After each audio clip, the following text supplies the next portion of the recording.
مولا حسین مولا مولا حسین مولا حسین مولا حسین مولا حسین مولا حسین مفتیان دار سے کہتی ہے کربلا بدعت اسی کا ذکر جو جینا سکھا گیا نحمده ونصلي ونسلم على رسوله الكريم أما بعد فأعوذ بالله من الشيطان الرجيم بسم الله الرحمن الرحيم ولا تقولوا لمن يقتل في سبيل الله أموات بل أحياء ولكن لا تشعرون صدق الله العلي العظيم۔ آج میرا موضوع ہے حقیقت شہادت۔ طیبہ سے منگائی جاتی ہے، سینوں میں چھپائی جاتی ہے، یہ جام پیالوں سے نہیں نظروں سے پلائی جاتی ہے۔ سب سے پہلے میں آپ سے یہ عرض کرتا چلوں کہ شہادت کی روح محبت ہے۔ کیا ہے؟ شہادت کی روح محبت ہے۔ اب شہادت کی تعریف کرتا چلوں، الشہادت الحضور مع المشاہدت اما بالبصر او بالبصیرہ، حاضر ہونا ساتھ مشاہدے کے، اور وہ مشاہدہ بصر کے ساتھ ہو یا ان آنکھوں کے ساتھ ہو یا دل کی آنکھوں کے ساتھ ہو۔ یعنی تعریف یہ ہے کہ جو مقتول فی سبیل اللہ ہے، جو اللہ کے راہ میں شہید ہوتا ہے، وہ اللہ کی نعمتوں کا ادراک، اللہ کی خصوصی نعمتوں کا ادراک کا مشاہدہ کرے، ان آنکھوں سے مشاہدہ کرے یا دل کی آنکھوں سے مشاہدہ کرے تو شہادت کا درجہ ہے، اور اگر وہ مشاہدہ نہیں کرتا تو وہ شہادت کے درجے پہ نہیں ہے۔ صحیح؟ اللہ کے نزدیک شہید وہ ہے جس نے اللہ کی خصوصی نعمتوں کے ادراک کا مشاہدہ کیا۔ اگر نہیں کیا تو وہ شہید نہیں ہے۔ اور لوگوں کے نزدیک شہید وہ ہے جو کفار کے ساتھ لڑائی کرتے ہوئے، جنگ کرتے ہوئے قتل ہو جائے۔ اس میں فرق ہے۔ اللہ کے نزدیک شہید وہ ہے جو اس نے اللہ کی خصوصی نعمتوں کا ادراک کیا۔ فقط جنگ میں قتل ہونے کا نام شہید نہیں ہے۔ مثال کے طور پر ایک شخص ہے، وہ کفار کے ساتھ جنگ کر رہا ہے، لڑ رہا ہے، لیکن اس کو اپنی جان کی فکر ہے، اور اس کو ڈر ہے کہ کہیں میں قتل نہ ہو جاؤں، وہ اپنی جان کو بچانے کی کوشش کر رہا ہے، اور وہ قتل ہو جاتا ہے، تو وہ لوگوں کے نزدیک اور فقہا کے نزدیک شہید ہے، لیکن اللہ کے نزدیک شہید نہیں ہے۔ اس کے برعکس اگر کوئی شخص اللہ اس کے رسول کی محبت میں جان دینا چاہتا ہے لیکن اس کو موقع نہیں ملتا اپنی، یعنی کہ جہاد کا یا اپنی جان کو قربان کرنے کا موقع نہیں ملتا، تو خدا کی قسم اگر وہ بستر میں بھی فوت ہو جائے تو اس کو بروز قیامت شہادت کا رتبہ ملے گا۔ اب آقا علیہ الصلوۃ والسلام کا فرمان عالی شان میں آپ کو بتاتا چلوں کہ شہید کا جب سر تن سے جدا ہوتا ہے تو اس کو کتنی تکلیف ہوتی ہے۔ وہ آقا علیہ الصلوۃ والسلام فرماتے ہیں، یہ طبرانی میں ہے، حضرت ابو قتادہ رضی اللہ تعالی عنہ سے روایت ہے کہ الشہید لا یجد لم القتل الا کما یجد احدکم الم المس القرصہ۔ آقا علیہ الصلوۃ والسلام فرماتے ہیں کہ شہید کو موت کے وقت صرف اتنی تکلیف ہوتی ہے جتنی جب چونٹی کاٹتی ہے نا، تو جتنی تکلیف ہوتی ہے اتنی تکلیف ہوتی ہے۔ یہ آقا علیہ الصلوۃ والسلام کا فرمان عالی شان آپ کو میں نے بتایا، یہ طبرانی شریف میں ہے، حضرت ابو قتادہ رضی اللہ تعالیٰ عنہ سے روایت۔ اب اگر کسی کے ذہن میں کوئی اعتراض آئے، کوئی شبہ آئے کہ شہید کی تو سر تن سے جدا ہو رہا ہے، کوئی یہ سوچے کہ ہمارا اگر ناخن کٹتا ہے تو ہماری جان نکل جاتی ہے، شہید کا تو سر تن سے کٹ گیا، اس کی جو ہے رگیں کٹ گئیں، اور آقا علیہ الصلوۃ والسلام فرما رہے ہیں کہ اس کو اتنی تکلیف ہو رہی ہے جتنی چونٹی کاٹنے میں۔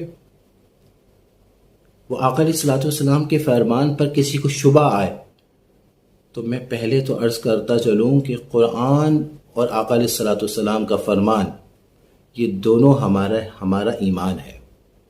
سب سے پہلی بات تو یہ ہے کہ آقا علیہ الصلوۃ والسلام نے فرمایا تو حق فرمایا، ہمارا ایمان ہے کہ یہ حق ہے۔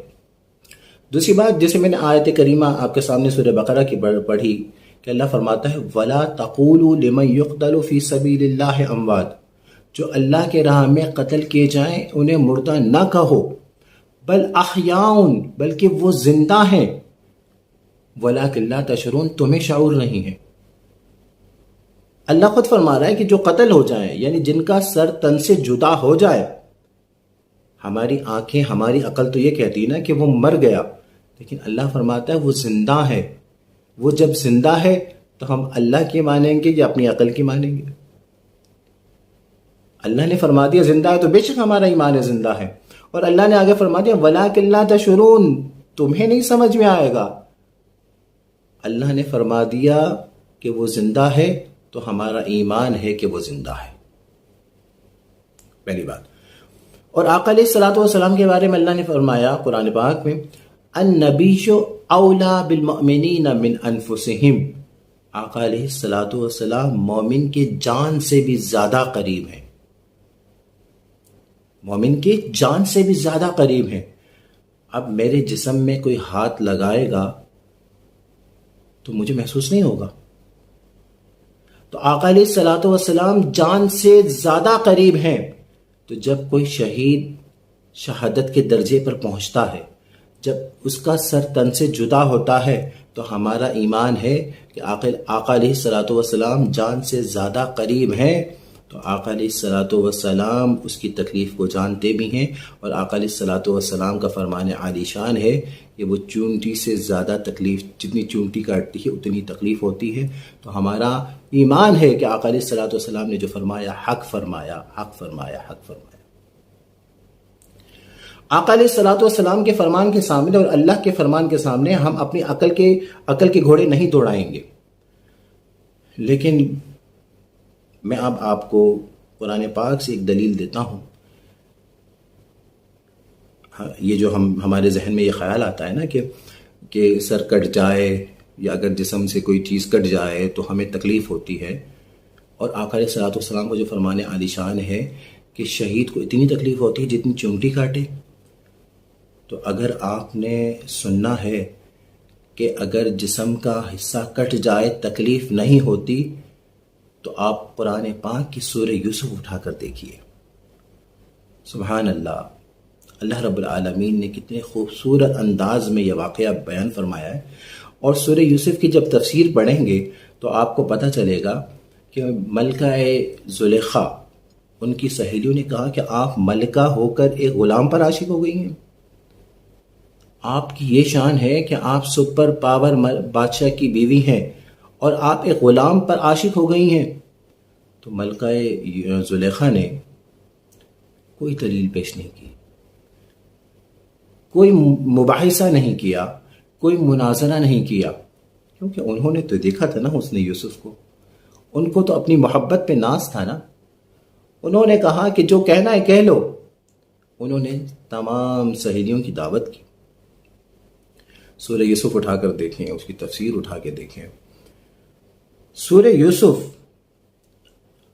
آیت نمبر جو ہے 31 ہے۔ حضرت زلیخا نے جب تمام سہیلیوں کو بلا کر بٹھایا اور سب کے ہاتھ میں وہ سیب دیا اور چھریاں دیں، چاقو دیے اور کہا کہ آپ سیب کاٹیں۔ سہیلیوں کے ہاتھ میں سیب ہے، وہ سیب کو کاٹ رہی ہیں۔ حضرت زلیخا نے حضرت یوسف علیہ السلام سے عرض کیا کہ آپ یہاں سے ذرا تشریف لے جائیے۔ حضرت یوسف علیہ السلام جب وہاں سے تشریف لے گئے، وہ حضرت زلیخا کی جو سہیلیاں ہیں ان کو جب دیکھ رہے ہیں سیب کاٹ رہے ہیں، آپ تفسیر اٹھا کے دیکھیں نا، سیب کاٹتے کاٹتے انہوں نے سیب بھی کاٹ لیا، اپنی ہاتھ کی انگلیاں بھی کاٹ لی۔ سورہ یوسف آیت نمبر 31 اللہ پاک فرماتا ہے بسم اللہ الرحمن الرحیم، ان سہیلیوں کے الفاظ تھے حاشا للہ ما ھذا بشرا، ان ھذا الا ملک کریم.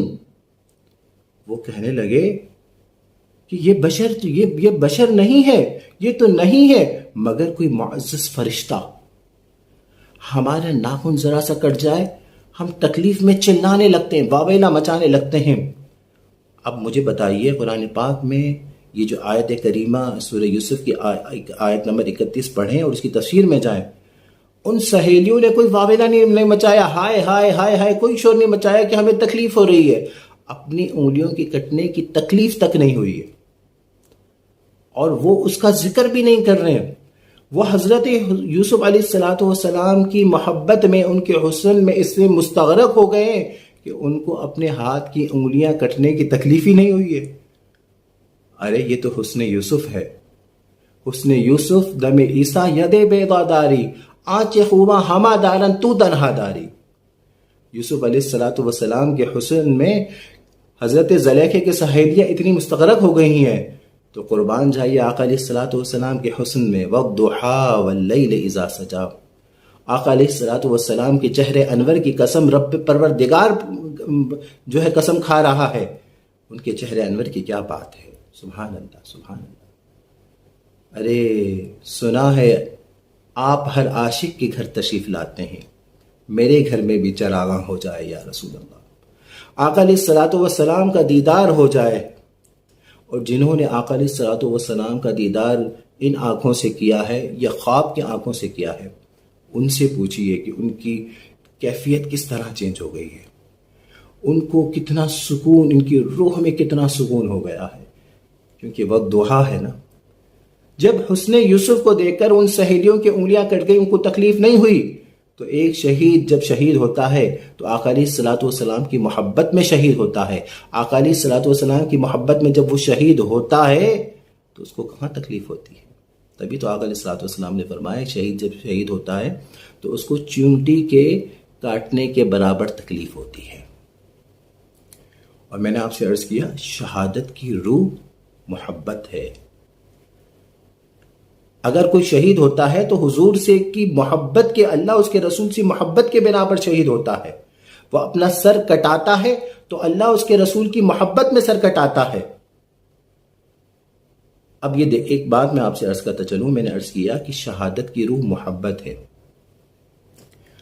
اب ہم اپنا محاسبہ کریں، اپنا محاسبہ کریں. دیکھیں ایک طرف ہے ہمارے اپنوں کی محبت، ایک طرف ہے اللہ اس کے رسول کی محبت. ہم محاسبہ کریں ہم اپنوں کے لیے کتنی قربانیاں دیتے ہیں. مثال کے طور پر صبح صبح اٹھتے ہیں، اپنا بستر چھوڑتے ہیں، اپنا آرام قربان کرتے ہیں. کچھ لوگ اپنے گھر بار چھوڑ کر دوسرے شہر جاتے ہیں. کچھ لوگ تو اپنا ملک چھوڑ کر دوسرے ممالک جاتے ہیں. وہاں جا کر کوئی 8 گھنٹے، کوئی 12 گھنٹے، کوئی 16 گھنٹے محنت کرتا ہے، لوگوں کے تانے سنتا ہے، نوکری کرتا ہے. نوکری کرنا آسان نہیں ہے، لوگوں کی سننی پڑتی ہے. اپنی خواہشات کی قربانی دیتا ہے، اپنے آرام کی قربانی دیتا ہے، اپنے گھر بار چھوڑ کر اپنی اتنی ساری قربانیاں دیتا ہے کہ اگر مہینے بھر میں مجھے کچھ پیسے ملیں گے، 50-60 ہزار روپے جب ملتے ہیں تو وہ 50-60 ہزار روپے کے اپنی جان پر لگاتا ہے، اپنے اوپر خرچ کرتا ہے. ارے وہ تو 10,000 روپے بھی بمشکل اپنے اوپر لگاتا ہوگا. کیا خیال ہے، صحیح کہہ رہا ہوں یا نہیں کہہ رہا ہوں؟ اور وہ 60,000 میں 10,000 بمشکل اپنے اوپر لگاتا ہے، 50,000 روپے اپنے میاں یعنی میاں جو ہے بیوی بچوں پر لگاتا ہے یا ماں باپ پر لگاتا ہے. یعنی اپنوں کے لیے آرام قربان، اپنوں کے لیے خواہشات قربان، اپنوں کے لیے گھر بار کی دوری قربان، اپنوں کے لیے اتنی ساری خواہشات، اپنی جسمانی تکلیف برداشت کرتا ہے، روحانی تکلیف برداشت کرتا ہے، اتنی اذیت برداشت کرتا ہے، اتنی سورج کی گرمی برداشت کرتا ہے، ساری تکلیف برداشت کرتا ہے اپنوں کے لیے. اگر اس 60,000 روپے میں سے 1,000 روپے بھی کسی غیر کو نہیں دیتا. اب میرا یہ مقصد یہ ہے کہ شہادت کی روح محبت ہے. جب ہم اپنوں سے محبت کرتے ہیں تبھی تو پیسہ قربان کرتے ہیں. 50,000 روپے لا کے اپنوں کو دے دیتے ہیں نا، یا 60,000 روپے لا کے اپنوں کو دے دیتے ہیں. جب پیسہ بغیر محبت کے قربان نہیں ہو سکتا تو یہ جان محبت کے بغیر کیسے قربان ہوگا؟ یہ جان جو قربان کی جاتی ہے نا، یہ اللہ اس کے رسول کی محبت میں قربان کی جاتی ہے۔ دیکھیں، توجہ طلب بات یہ ہے، ہم ایک کرتے ہیں دعویٰ، غلامی رسول میں موت بھی قبول ہے، نہ ہو عشق مصطفیٰ تو زندگی فضول ہے۔ اب اپنا محاسبہ کریں، ہم ہر بندہ اپنا محاسبہ کرے، یہ صرف دعویٰ ہے یا حقیقت میں محبت ہے؟ دیکھیں، ہم نے اپنے پیاروں کے لیے اپنا آرام قربان کیا، اپنی خواہشات قربان کی، گھر بار کو چھوڑا، 14 گھنٹے لوگوں کی سنی، نوکری کی، ہم نے اتنی اذیت اور تکلیف برداشت کی۔ یہ اپنوں سے محبت کے بنا پر ہم نے اتنی تکلیف برداشت کی۔ اور ایمانداری سے اپنا محاسبہ کریں، اللہ اس کے رسول سے محبت کی بات ہم کرتے ہیں تو اللہ اس کے رسول سے محبت کے لیے ہم نے کیا قربانی دی ہے؟ ہم نے کہاں اپنی جان کی قربانی دی ہے، اپنے مال کی قربانی کہاں دی ہے، اپنی خواہشات کی قربانی کہاں دی ہے؟ لہٰذا غور و فکر کرے، اپنا محاسبہ کرے کہ یہ صرف دعویٰ ہے یا حقیقت میں ہمارے دل میں اللہ اس کے رسول سے محبت ہے۔ اس کو غور کیا جائے اور محاسبہ کر کے۔ تو میرا مقصد یہ ہے کہ شہادت کی روح محبت ہے۔ جب محبت بغیر پیسہ خرچ نہیں کر سکتے اپنوں پر، تو محبت کے بغیر جان کیسے قربان کریں گے؟ ہم جب کہتے ہیں نا غلامی رسول میں موت بھی قبول ہے، نہ ہو عشق مصطفیٰ تو زندگی فضول ہے، ارے جان دینا تو بڑی بات ہے، اپنے چہرے پر آقا علیہ الصلوۃ والسلام کی سنت مبارکہ تو رکھ لیجئے۔ خالی دعویٰ کرنا الگ بات ہے، حقیقت میں محبت کا اظہار کرنا، اپنے چہرے پر آقا علیہ الصلوۃ والسلام کی سنت مبارکہ رکھ لینا، یہ آسان ہے یا جان دینا آسان ہے؟ تو خالی دعویٰ نہ کیجیے، عملی طور پر، عمل سے زندگی بنتی ہے۔ صحابہ کرام نے صرف دعوے نہیں کیے، عملی طور پر انہوں نے اپنی جان بھی قربان کی، اپنے خواہشات بھی قربان کی، اپنے ماں باپ بھی قربان کی، اپنی اولاد بھی قربان کی، سب کچھ قربان کیا۔ عمل سے زندگی بنتی ہے، جنت بھی جہنم بھی۔ تو میں عرض کر رہا تھا کہ شہادت کی روح محبت ہے، غلامی رسول میں موت بھی قبول ہے، یہ کہیں بھی، لیکن آقا علیہ الصلوۃ والسلام کا دستار مبارک بھی اپنے سر مبارک میں رکھیں۔ اتنا مشکل نہیں ہے۔ جب ہم احتجاج میں جائیں، جب ہم ریلی میں جائیں، تو ہم پینٹ اور پاجامہ پہننے کے بجائے آقا علیہ الصلوۃ والسلام کا جو لباس ہے، جبہ مبارک پہن سکیں وہ پہنیں، انگریزوں کا لباس تو نہ پہنے نا، اور اپنا محاسبہ کریں۔ تو میرا مقصد صرف یہ ہے کہ شہادت کی روح محبت ہے، اور یہ محبت طیبہ سے منگائی جاتی ہے، سینوں میں چھپائی جاتی ہے، یہ جام پیالوں سے نہیں نظروں سے پلائی جاتی ہے۔ جب ایک بندہ پیسہ خرچ کرتا ہے اپنوں پر تو محبت کی وجہ سے کرتا ہے، تو ایک شہید اگر آقا علیہ الصلوۃ والسلام کی راہ میں اپنی جان کو قربان کرتا ہے تو وہ آقا علیہ الصلوۃ والسلام کی محبت کی بنا پر قربان کرتا ہے۔ اب میں آپ کو میڈیکل ایک مثال دوں گا، اور میڈیکل نے ہمارا یہ مسئلہ بہت آسان کر دیا ہے۔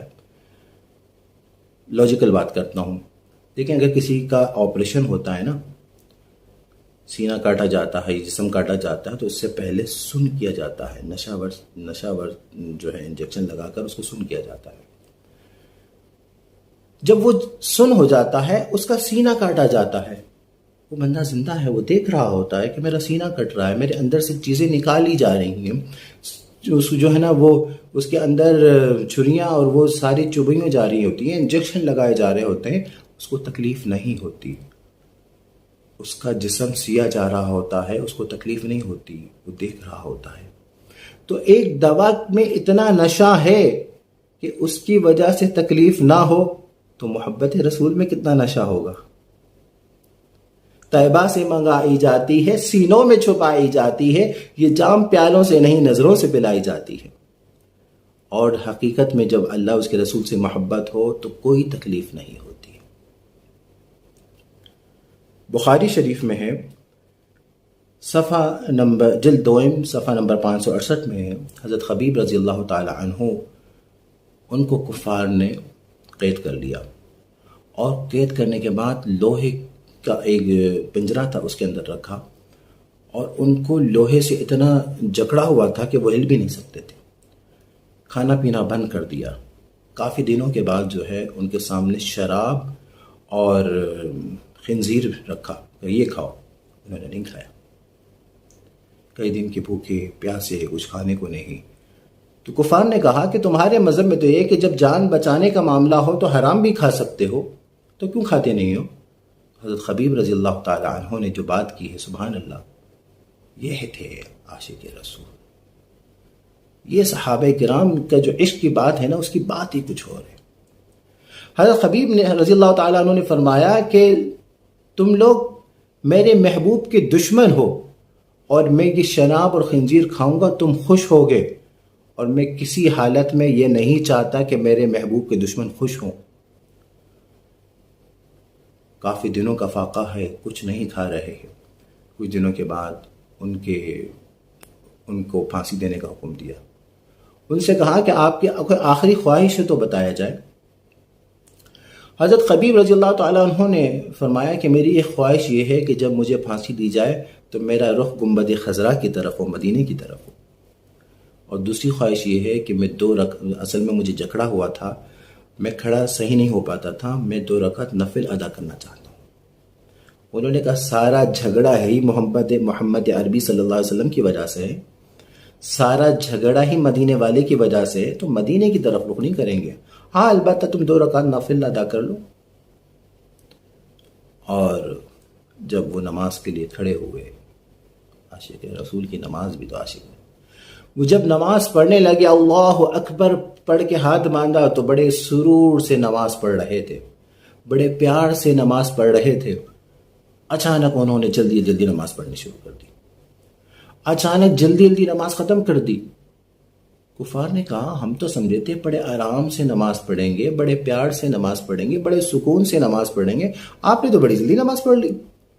حضرت خبیب رضی اللہ تعالی عنہ نے جو عشق میں جواب دیا، فرمایا، حضرت خبیب نے کہا کہ میرا دل تو بڑا چاہتا تھا کہ میں بڑے پیار سے نماز پڑھوں، بڑے سرور سے نماز پڑھوں، بڑے آرام سے نماز پڑھوں، لیکن مجھے یہ خیال آیا کہ تم میرے محبوب کے دشمن ہو، کہیں یہ نہ سمجھو کہ میں نماز پڑھ رہا ہوں اپنی یعنی موت کی ڈر کی وجہ سے نماز پڑھ رہا ہوں، لہٰذا میں نے اسی لیے نماز جلدی ختم کر دی۔